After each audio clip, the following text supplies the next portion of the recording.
Bom, eu fiquei sem entender a insatisfação de muita gente com relação à primeira temporada de Os Anéis de Poder. Fiquei pensando assim, será que eu tô maluco? Então eu até reassisti a primeira temporada, decidi gravar um vídeo pra mostrar pra essas pessoas tudo o que tem de positivo, de bom nessa série. Então eu peço licença aí a vocês para ser agora o advogado de Os Anéis de Poder, apresentando aí as minhas provas, todos os elementos, as evidências de que essa série sim entregou muita coisa legal na primeira temporada e espero que continue evoluindo para a segunda temporada. Mas calma, não é um vídeo só de puxar saco. Eu sei que a série também tem problemas, eu vou sim apresentar alguns desses pontos negativos. Fique comigo aí até o final para a gente debater Os Anéis de Poder, a primeira temporada, beleza? Eu sou Marcelo Chaves e eu tenho um plano. Vem comigo. Bom, vamos começar pelo começo. Os Anéis de Poder é uma adaptação, e uma adaptação de um material muito limitado das obras do Tolkien. Tá? A Prime Video não teve acesso a todo o material disponível já escrito, né? E também tudo aquilo que não necessariamente é canônico. Portanto, essa adaptação ela é bastante livre, ela é bastante flexível, ou seja, os roteiristas, os showrunners, eles tiveram uma liberdade muito grande para criar em cima do universo de O Senhor dos Anéis. Sendo assim, chega a ser estranho cobrar uma certa fidelidade aos textos, já que... Que textos? Tudo bem, existe ali todo um subtexto, existe uma característica própria na escrita, na forma, que o fã realmente que se dedica àquele universo, ele vai conseguir pegar algumas nuances, mas olha só, voltando ao começo, estamos falando de uma adaptação. Adaptações, elas requerem mudanças. São formatos diferentes. Aqui nós estamos trabalhando com audiovisual. Então, se você quer uma coisa muito fiel àquele material original, vai ler o livro. Vai ler o material original.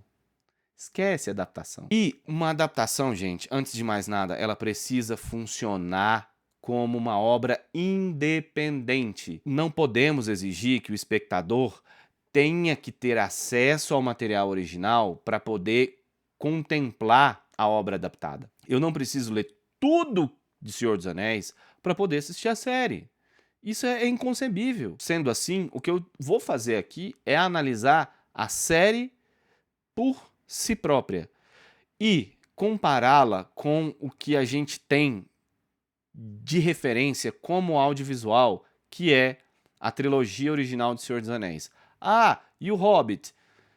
Eu não vou considerar muito porque, né, não ficou tão legal. E a gente sabe que a trilogia original, sim, é uma referência que agradou não só o público que nunca teve acesso a Tolkien, mas também os fãs que, de fato, conhecem todo esse universo. Bom, aqui a gente pode ver que a série dividiu a sua estrutura narrativa em 5 núcleos, né? Nós temos o núcleo ali com a nossa protagonista, Galadriel, e o Halbrand. Os dois vão estar praticamente juntos o tempo todo. Depois nós temos o Elrond, que também vai estar próximo do Durin praticamente durante todo o tempo, né? Com exceção ali, talvez, do final e do começo, né? Antes mesmo dele encontrar o Durin, nos momentos em que ele tá ali com Celebrimbor e tal. E o Durin também vai ter os seus momentos com o seu pai e a sua esposa, né? Tal ali no núcleo dos anões. Assim como o Elrond também tem algumas passagens com o Alto Rei. Nós temos também ali o núcleo dos Pés Peludos, que envolve também o Estranho, cuja personagem principal é a Nori. Temos ali o núcleo das Terras do Sul, os Homens do Sul, cujo foco está nos 3 personagens que são o Arondir, o Elfo, a Bronwyn e o Tel, né, mãe e filho, que são humanos. E o núcleo de Númenor, cujos personagens principais ali seriam a rainha, né, a Miriel, o Elendil e o Isildur. Mas esse núcleo, já adianto, né, é o núcleo que menos funciona na série. É legal fazer essa divisão aqui, e eu tô fazendo isso porque vai ficar mais fácil de entender algumas coisas quando a gente for discutir. E para dar uma ideia de como que se começa a trabalhar um roteiro, a construir uma estrutura narrativa. Então, parte daqui, tá? Bom, logo de cara, o que me chamou a atenção assim que eu comecei a assistir a primeira temporada, lá nos 2 primeiros episódios saíram simultaneamente, foi a parte visual, parte estética, fantástica. Ali logo as primeiras cenas com a Galadriel lá em Valinor e depois os elfos avançando rumo ao norte, procurando pelo Sauron. Ah, cara, eu achei tudo muito lindo, muito bonito, muito bem produzido. Então, essa concepção visual e que ela faz jus ao trabalho que o Peter Jackson fez com a trilogia original, não deixou a desejar e não podia deixar a desejar porque o investimento foi muito alto nessa série. Então, ali eles não podiam falhar, tá? A obra do Tolkien é uma obra muito descritiva sobre aquele universo, sobre a Terra-média, os locais, as construções, as raças, enfim, tudo que envolve aquele universo. E ali eles precisavam ter um cuidado muito grande e tiveram. E é isso que nós vamos abordar bastante aqui.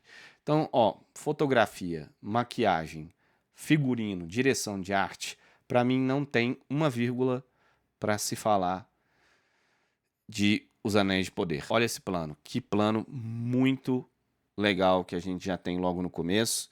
Eu não vou colocar, eu gostaria, né, de trazer aqui trechos da série, mas por questões de direitos autorais, infelizmente não dá para colocar. Então a gente vai acabar vendo aqui algumas imagens, mas já dá para ter uma referência muito boa. Olha aqui, gente, que plano magnífico, que coisa linda, que visual. Ah, criado em CGI. Sim, mas alguém foi lá e concebeu isso aqui. Lindo. Maravilhoso. Aqui também me chamou muita atenção esse plano. Mostra aqui a dificuldade. Logo no começo a Galadriel tá falando que eles estão à procura do Sauron. E aí vai se falar sobre a resistência que os elfos estão tendo em continuar seguindo porque já faz muito tempo que eles estão longe e não estão encontrando pista nenhuma, não querem mais. Então, assim, isso aqui reflete perfeitamente a dificuldade que se tem em continuar por esse caminho, o quanto difícil está sendo essa jornada. Aqui a gente já parte para um plano depois que eles voltaram e estão sendo condecorados lá pelo Alto Rei. Olha aqui a concepção. Achei sensacional. Aqui esse plano que mostra, né, quando o estranho acaba de cair, né, o meteoro. Prestem atenção numa coisa, remete ao olho de Sauron. E a série, durante a temporada, vai dar pistas, né, as bruxas vão chegar depois e vão achar que ele é Sauron. Então quando você olha para isso e a série vai por esse caminho, é o Sauron. Mas aí essa expectativa não é correspondida. Então aqui eles estão tentando fazer você pensar nisso. É por isso que esse plano está aqui. Olha aqui esse trabalho de design de produção fantástico, né? Da Morada dos Anões. Olha aqui as hortinhas dele. Reparem nas hortas. Lá no cantinho esquerdo, na inferior. Né? Pô, os anões comem o quê, pô? Eles plantam lá dentro. Tiveram atenção com esse detalhe. Eu acho isso muito legal.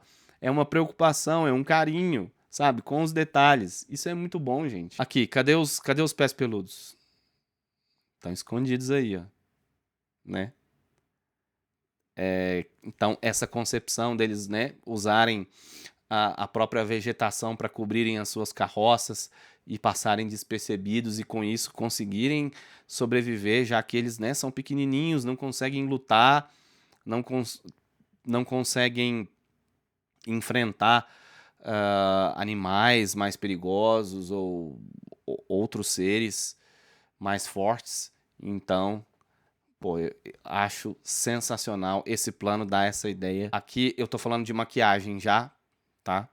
E aqui essa maquiagem aqui de um orc. Muito bem feita, muito bem produzida. Aqui a maquiagem do Durin. Esse momento ele estava dentro da mina fazendo uma escavação. Reparem como o bigode do lado direito dele tá todo desgrenhado. Então tem algumas produções que você pode ver que o personagem ele tá lá todo... Ele tá fazendo uma coisa assim...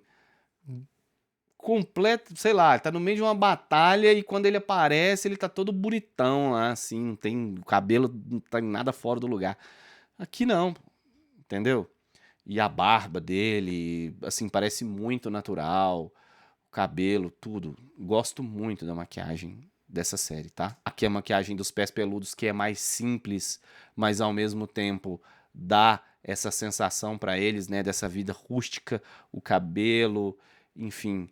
Aí tem todos os adornos que já entra na parte do figurino também. Gente, muito bom. Isso aqui é um trabalho muito bom.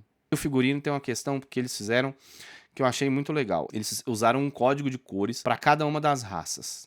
Os elfos, eles têm a predominância do verde, do dourado e do branco, como a gente pode ver aqui. Aqui até que o verde não apareceu tanto por causa do plano que eu escolhi, mas a gente vai ver, o Elrond vai usar uma túnica verde quase que o tempo todo, a Galadriel vai aparecer com uma veste verde em vários momentos da temporada.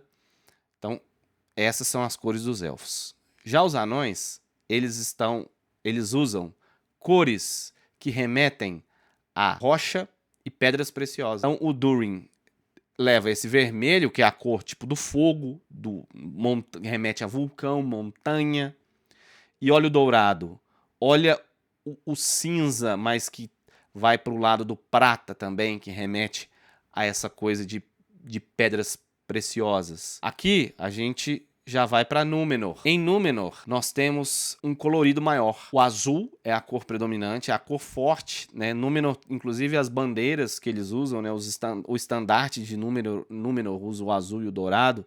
E aí vocês podem até reparar que a Miriel, o Pharazôn e o Elendil, eles levam a cor azul principal, mas o pessoal também usa bastante, ó, o laranja. Tá bem forte, é um vermelho alaranjado. Um pouco de branco, enfim. É um pouco mais colorido, mais diversificado. E o pessoal que vive em Númenor são humanos. Mas eles são humanos que eles, por terem uma proximidade com os elfos, eles são humanos mais nobres. Aqueles que vivem na Terra do Sul, olha as vestes deles. O senhorzinho lá, o Waldrag, se eu não me engano, nem camisa ele veste. E todos com um cinza, preto, completamente sem cor. Só que a Braunwyn usa um azul. Usa um azul, inclusive, bem forte. Isso quer dizer duas coisas, pessoal. Primeiro, que esse azul, que remete a Númenor, quer dizer que a Braunwyn, ela possui uma postura de ser um pouco mais nobre. E além disso, ela é também uma curandeira, né? Ou seja, ela ajuda outras pessoas. Isso a diferencia dos demais. E é por isso que ela tá de azul. O figurino ajuda a contar também a história. Como eu vou mais pra frente falar do figurino da Galadriel e do Halbrand. São esses detalhes que eu queria trazer nesse vídeo justamente para mostrar a excelência que a série teve em contar essa história. E por último, os pés peludos. Os pés peludos, eles não têm um código de cores restrito. Eles praticamente usam todas as cores, ó. Tem o vermelho, tem o azul, tem o verde, tem o amarelo. A Nori usa uma camisa assim mais rosa. Só que estão sempre meio desaturadas, tá? Então, é aquela cor batida. E o que isso quer dizer? Que, como eles estão sempre na estrada, aí remete a essa coisa mais rústica, mais campestre. Mas o fato deles usarem todas as cores quer dizer que existe vida, existe alegria dentro da comunidade deles. Pô, cara, isso é muito legal. E aí, como eu tinha falado sobre o figurino ajudar a contar a história, olha aqui. Primeira vez que Galadriel e Halbrand se encontram lá na jangada. Galadriel usando branco, Halbrand usando preto. Cores completamente opostas. Lá na frente, a Galadriel vai estar com uma armadura prateada e o Halbrand indo ali pro tom, para uma coisa, né, vermelha, e o vermelho lembra violência, e bem escuro, com um complemento também de botas pretas, de calças pretas, fazendo também uma oposição aqui. Aqui, cena final, a Galadriel de verde, como eu falei, ela já tinha voltado, né? E novamente o Halbrand com uma túnica escura. Ou seja, de novo, um contraste entre as cores das suas vestes. Mostrando o quê? Que durante toda a narrativa da temporada, os dois estão em lados opostos. Figurino servindo para contar a história, galera. Direção, achei muito eficaz no tempo, praticamente durante todo o tempo da série. E olha aqui, ó. Composição, geografia de cena, entregou ótimas sequências de ação, mesmo que em pouca quantidade, tá? Durante a série. Eu achei que... a gente vai falar sobre isso. Mas, olha só. Logo no começo, tem essa cena que eu acho muito legal. A Galadriel saltando sobre a espada do elfo. Tem uma originalidade aí. E aí, gostei aqui da composição e de como essa cena foi feita. Pô, essa cena é maravilhosa. Olha como a câmera vai pra cima da água e pra baixo. Mostra a serpe por cima e destruindo embaixo. E ao mesmo tempo dá aquela sensação de que você tá nadando em mar aberto. Tem onda. É caótico. Aqui os elfos estão presos lá, né? Estão sendo escravizados lá pelos orcs. Estão cavando o túnel. E aí o que vai acontecer? Eles precisam cortar a árvore, só que aí eles tentam fugir. E aqui nesse momento tá rolando uma espécie de cabo de guerra. Eles estão puxando a corrente de um lado, os orcs vão acabar puxando do outro. Só que o que tá acontecendo, na verdade, lá é um cabo de guerra em termos figurativos, vamos dizer assim. Por quê? Porque os orcs, eles atacam, e aí os elfos atacam de um lado, e aí depois os orcs, por exemplo, mandam um orc pra cima deles, e aí os elfos conseguem matar o orc, o orc, desculpa. Aí um tenta fugir, toma uma flechada, cai, vai, enfim, é como se fosse um cabo de guerra. Um faz uma coisa que pende pro lado dele, o outro faz alguma coisa, pende pro lado de cá. E aí aqui tem essa representatividade.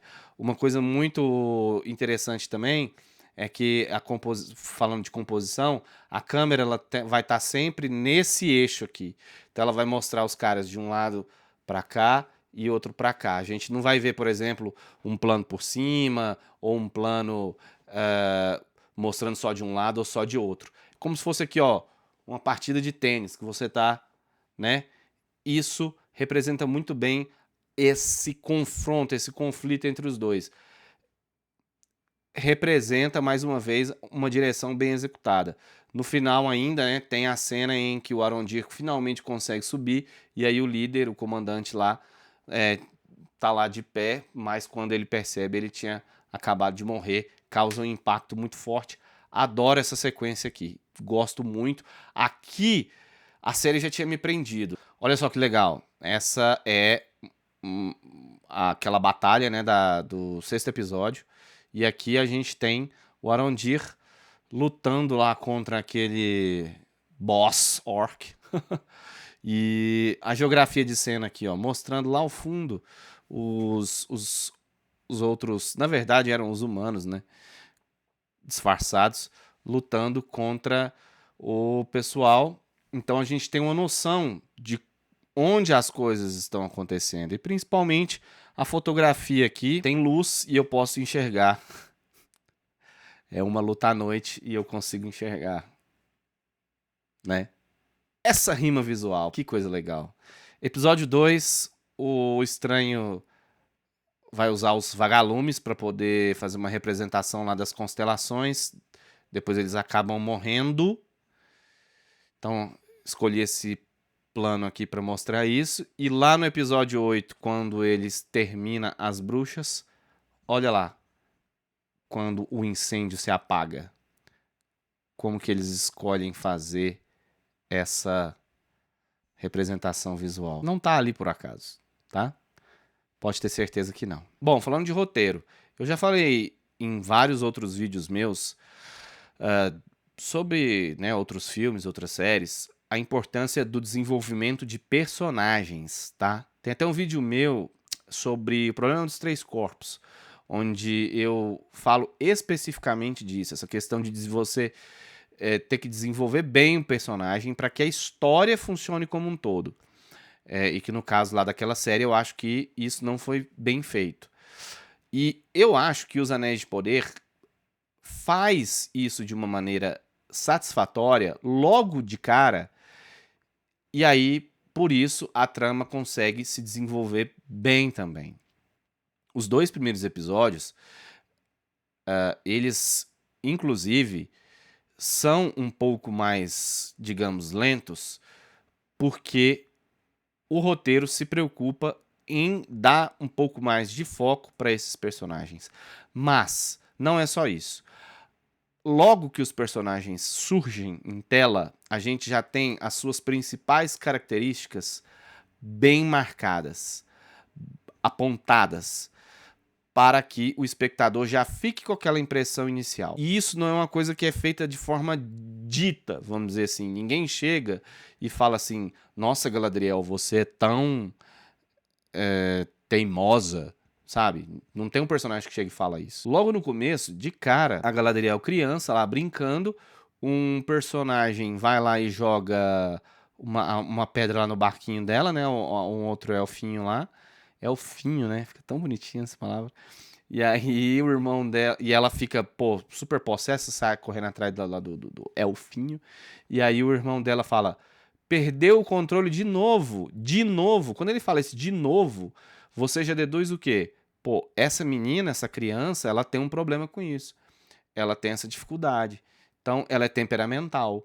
E aí você já vai ver isso acontecer novamente numa cena logo depois. E depois, quando ela for resiliente e querer recusar a, a, a honraria de ir para Valinor. Aí você já, pô, pronto. Galadriel é temperamental. E isso, cara, vai definir uma questão muito importante dela lá na frente, que e eu simplesmente não entendo por que gerou tanta polêmica. E eu vou abordar isso aqui. Sendo que, desde basicamente a primeira cena, os caras estão falando: essa pessoa é temperamental. Ela é temperamental, ela é teimosa, ela é resiliente pra caramba. E a série faz isso não só com ela, mas faz isso com o Elrond, faz isso com o Durin, faz isso com a Nori. A Nori, já logo desde o começo, ela é apresentada ali descumprindo uma regra que eles têm lá dos pés peludos. Então, ou seja, ela é curiosa, ela é desbravadora. O Elrond é sempre aquele cara amigo, astuto. O Arondir, ele é um cara, você vê que ele mais introspectivo. Os caras estão puxando conversa com ele ali e tal, ele já só olha ali e nem responde. E vai ser sempre assim. Cara, eu acho isso muito legal, porque você não fica perdendo tempo, sabe? E nem precisa ser dito. Funciona muito melhor. E aí, a partir do momento que você já desenvolveu os personagens, a gente vai para desenvolver os arcos. E aí tem alguns arcos principais e que eu acho bem desenvolvidos, né? Tem essa questão da amizade do Elrond e do Durin, e aí começa com um desentendimento, depois vai para uma quebra de confiança. Essa confiança é retomada a partir do momento que eles veem que eles podem confiar plenamente um no outro. E como que eles conseguem transpor isso para dentro daquele universo, né? Pô, Elrond, 20 anos se passaram, cara, tu não vê aqui. Pro Elrond, 20 anos, gente, é tipo 2 dias, tá ligado? É tipo 2 semanas, sei lá, 2 dias não, né? Mas 2 semanas, 2 meses. Pô, o cara é um elfo, o cara vive, sei lá, quantas centenas de anos. Tem um outro arco também que é muito trabalhado na temporada, que é essa questão do antigo versus o novo, o progresso versus o conservadorismo. Isso tá na discussão do Alto Rei com o Elrond, tá na discussão do Durin com o pai, tá na discussão do em Númenor também, que é a rainha regente e o pai que tá lá, né, meio moribundo e sobre uma coisa de voltar às tradições. Isso não foi bem desenvolvido, mas enfim, tá lá. Mas funciona principalmente entre o Durin e o seu pai, e também ali no Alto Rei, com o Elrond, também rola essa discussão. É legal ter essas subtramas, sabe? Pra história não ficar, tipo, muito básica demais, sabe? É só sobre os acontecimentos ali, enfim, coisas pra gente discutir, pra gente aprofundar. O melhor arco pra mim, que é a relação do Durin com o seu pai, né? Que é o que eu acho que funciona melhor, que os diálogos são mais bem trabalhados. Bom, e aí Galadriel e Halbrand, né? Que eu acho acertada a escolha de, porque o Sauron, ele poderia ser um inimigo lá no canto dele, fazendo as tramas dele, e aí eles se encontrarem, sabe, sei lá, no último episódio da última temporada. Mas não, eles decidiram fazer dele um humano que vai estar desde o começo ali, lado a lado da protagonista. E na verdade ele vai tentá-la, ele vai tentar trazê-la para o lado dele, fazer dela sua aliada. Eu acho isso bem legal, bem um pouco diferente, né? Para não ficar só naquela coisa maniqueísta de bem versus o mal, um exército versus o outro. Isso deu um frescor, uma coisa, uma dinâmica diferente, que eu gosto e que eu acho que eles conduziram 90% bem ali, que como eu disse, tem um problema ali quando passa por número. Com relação ao roteiro, tem diálogos e citações muito inteligentes, bem escritos, principalmente envolvendo o Durin e a Diz ali, né, que é a parte mais, inclusive, bem-humorada da série. E os Pés Peludos também eu gosto da maneira como eles conversam, como eles se tratam ali, uma coisa meio até poética, lúdica. Eu acho muito apropriada. Esse exemplo aqui, logo no começo, né, quando a gente conhece a Nori ali, a Papoula fala, né, a gente podemos voltar a 110 coisas aqui que podem nos matar. 111, se contar que você está morrendo de preocupação. É uma brincadeira, um joguinho de palavras. O mal não dorme, Elrond. O mal espera. E assim que baixarmos a guarda, ele nos cega. Isso aqui no primeiro episódio. E o que aconteceu? O Sauron esperou. E quando eles baixaram a guarda, ele chegou bem perto ali. Se não fosse a Galadriel ter um estalo, ele tinha conseguido cegar todo mundo. Esse é um diálogo entre a Galadriel e o Elendil, que eu acho bem legal. Acho que é no terceiro episódio também. Ela tá tentando fugir e aí fala, vou me arriscar no esquife. Então não terei outra escolha a não ser chamar os guardas. E se as palavras não saírem da sua garganta, diz ela, né? Se elas saírem, você voltará acorrentado ao palácio, ainda mais longe do seu destino. O cara já tentou usar o racional com ela, né? Sabe que ela é uma elfa, que ela não vai cair em qualquer argumento. Como ele conseguiu dobrar ela no argumento, então ela tentou meter uma carteirada, bicho. Quem é este mortal que fala comigo como se tivesse a menor ideia de quem eu sou? Olha aí, que sacana. Aí o bicho manda, tem uma filha inteligente e um filho impulsivo. Seus olhos me lembram os dois. E aí daqui ela já começa a dar uma titubeada. Depois ele só vai ganhar ela mesmo quando ele fala em élfico com ela. Mas, tipo, eu acho essa sequência bem escrita, tá? Ritmo! Reclamaram demais que a série é arrastada, lelelém, nhenhenhê. Olha, os episódios 4 e 5, eles realmente são bem amarrados. E eles...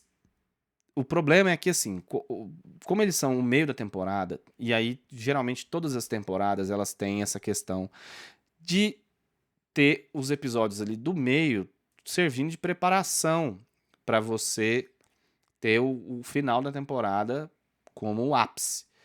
Então, geralmente tem um desenvolvimento maior das tramas, alguma coisa, e aí acaba tendo esse declínio no sentido de ação, de dinamismo, enfim. Aqui isso é agravado pelo fato de que esses episódios têm grande parte da cena se passando e um grande desenvolvimento nessa trama de Númenor que é bem problemática.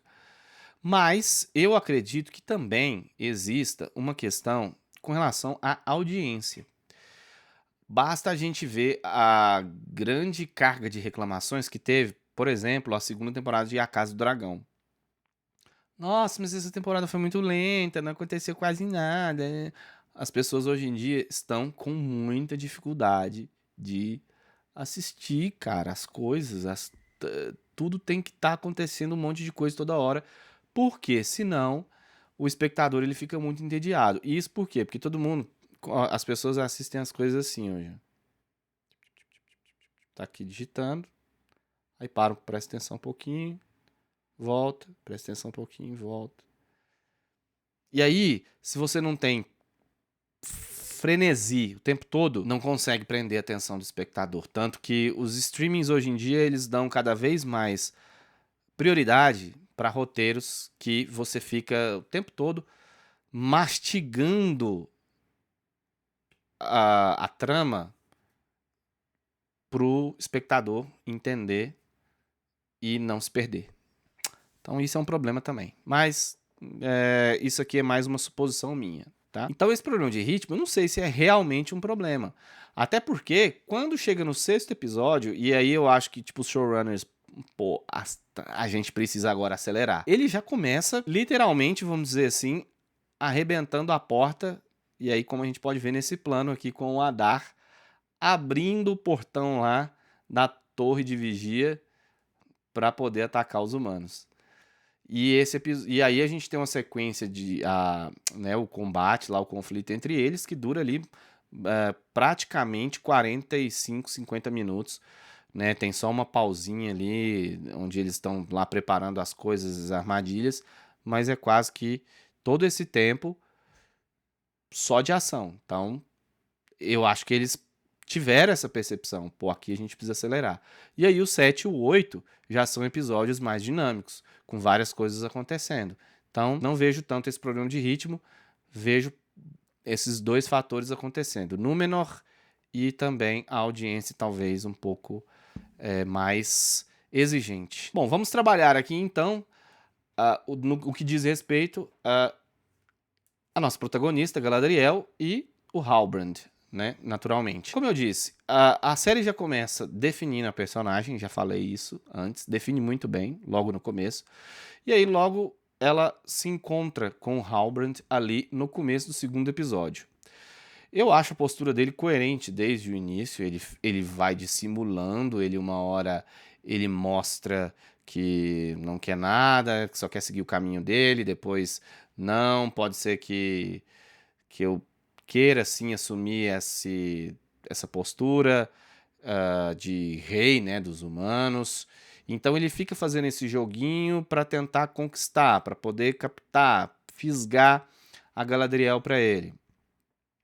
Eu acho que ali em Númenor, apesar de muita coisa não funcionar, os diálogos entre os dois até que são bem construídos, tá? Para poder desenvolver bem esse relacionamento. Mas aí o ápice disso tudo tá no episódio 6, quando eles capturam o Adar. E aí, quando a Galadriel finalmente vai pôr as mãos nele, o Halbrand, né, chega primeiro, e aí vem com a lança, o derruba, né?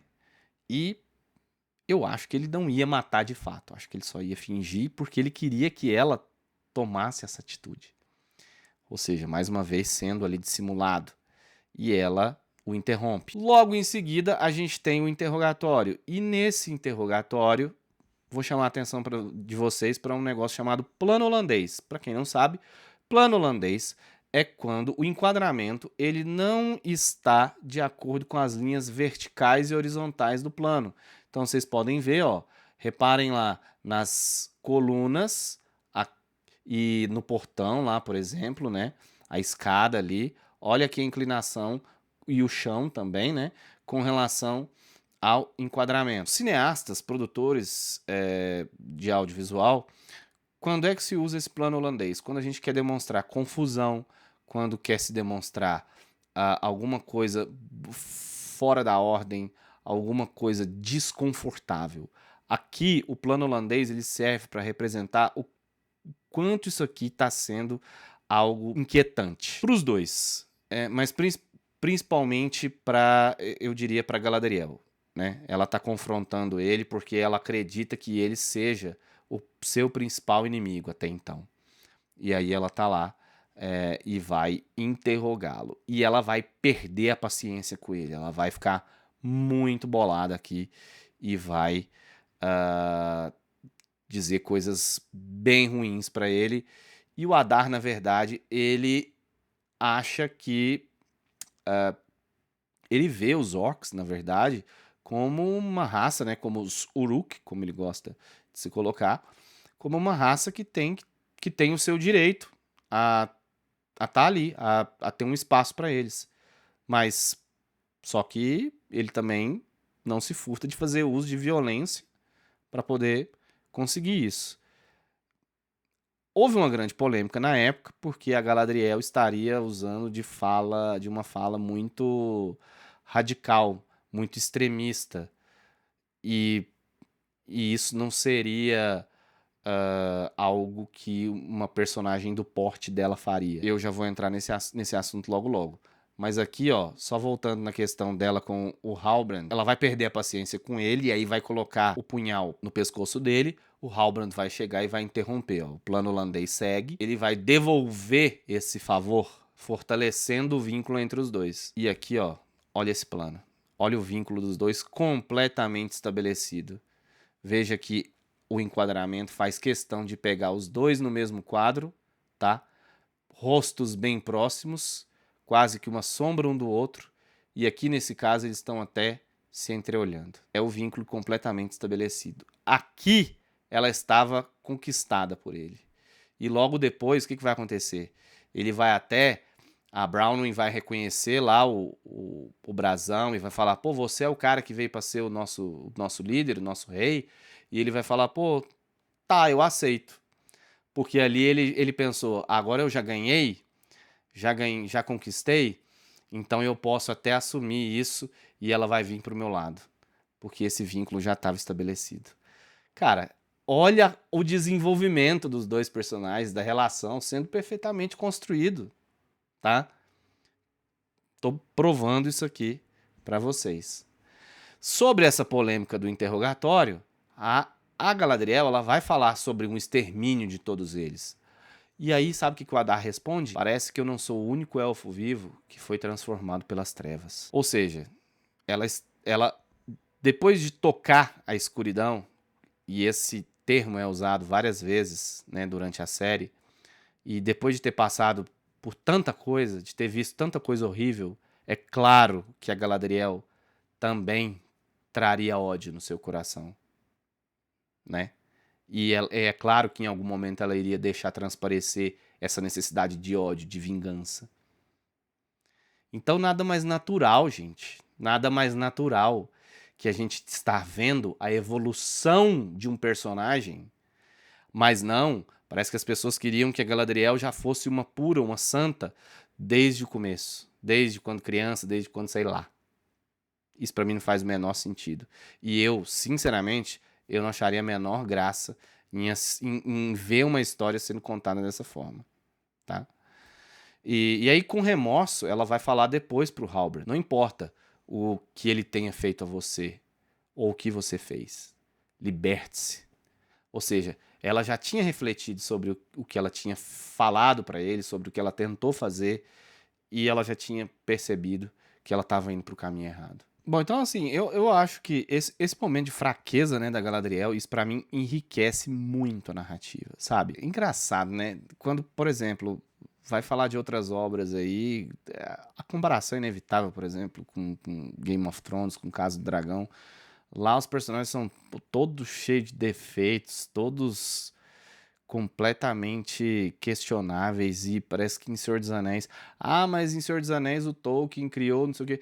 Cara, o Tolkien, quando a gente conhece a Galadriel, ela era aquilo, entendeu? Então, tipo assim, não necessariamente ela é aquilo desde sempre. A missão aqui era justamente entender como é que a Galadriel chegou naquele ponto. Bom, uma outra coisa que também teve muita reclamação é...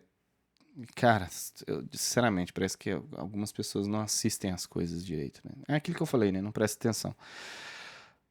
Ah, mas o Halbrand chegou lá e resolveu o problema do Mithril, sendo que, tipo, dos grandes elfos ferreiros, Celebrimbor, o maior ferreiro vivo, não teve essa capacidade, e ele chegou lá em um segundo, ele apresentou uma solução. Olha só, ali não tinha necessidade de mostrar uma passagem de tempo em que eles ficaram, sei lá, quebrando a cabeça, testando algumas coisas, e aí, de repente...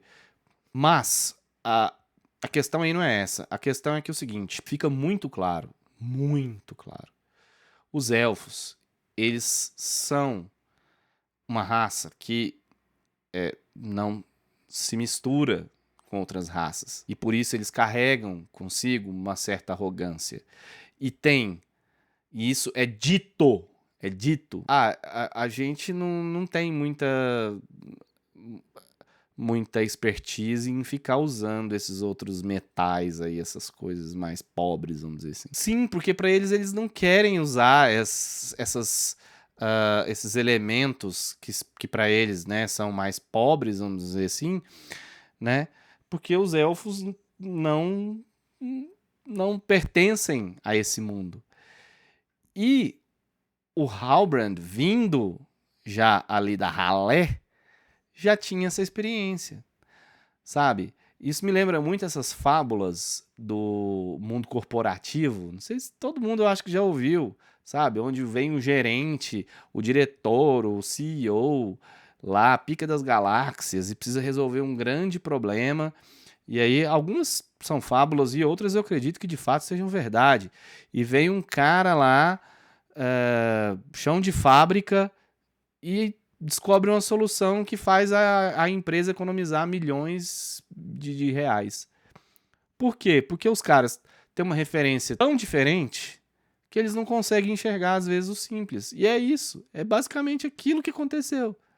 Eles não conseguiam enxergar o que precisava ser visto porque eles não têm essa referência. Eles não pertencem àquele mundo. Eles são elfos, pô. Isso é dito na série. Precisa ter um pouco de boa vontade para aceitar, assim, que essa solução seja jogada.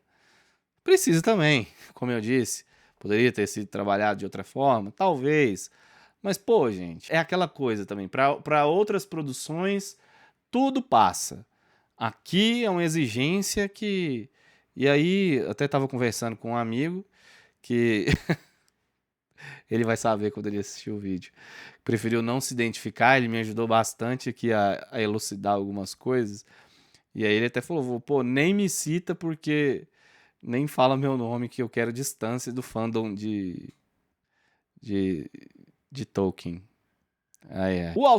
E outra coisa, o Alto Rei depois, quando eles contam pra ele como que eles chegaram, né, a essa solução de fazer a liga com os outros elementos lá e tal, e aí eles dizem que foi o Halbrand que chegou nessa solução, ele olha assim com uma prepotência e diz, foi Zé Mané? Como, gente, que ninguém entendeu, sabe, o motivo pelo qual ele conseguiu enxergar isso e os outros não?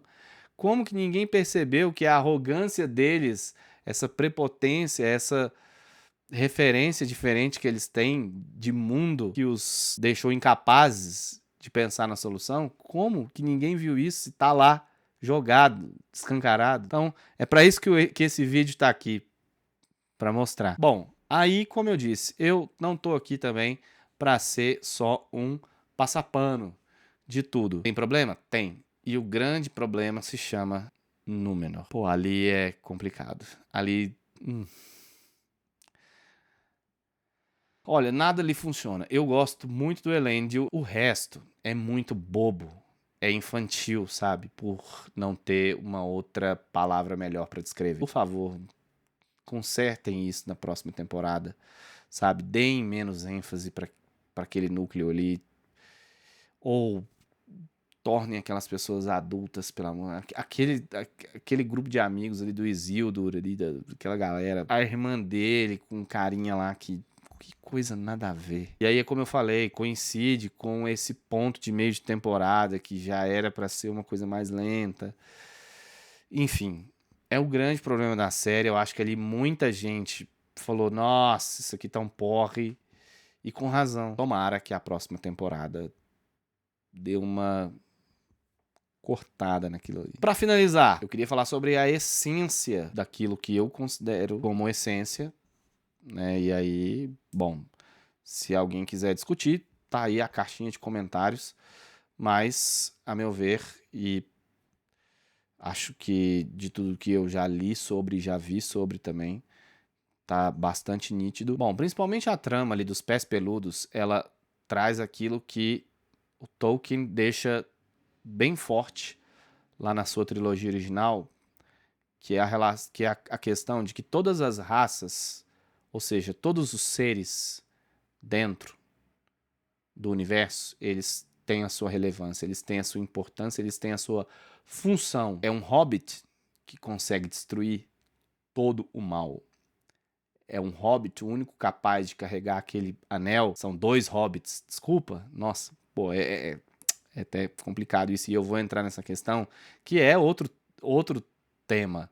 A amizade, a lealdade, é a força dos dois, do Sam e do Frodo. A resiliência dos dois, a força dos dois é que consegue vencer a corrupção que um anel traz, lidar com todas as intempéries que eles enfrentam durante o caminho, lidar com um Gollum, chegar até o vulcão, jogar aquilo lá dentro, destruir Sauron e o seu exército. E tá ali os Pés Peludos, por exemplo, tendo um papel fundamental, porque o estranho, né, que é o Istar,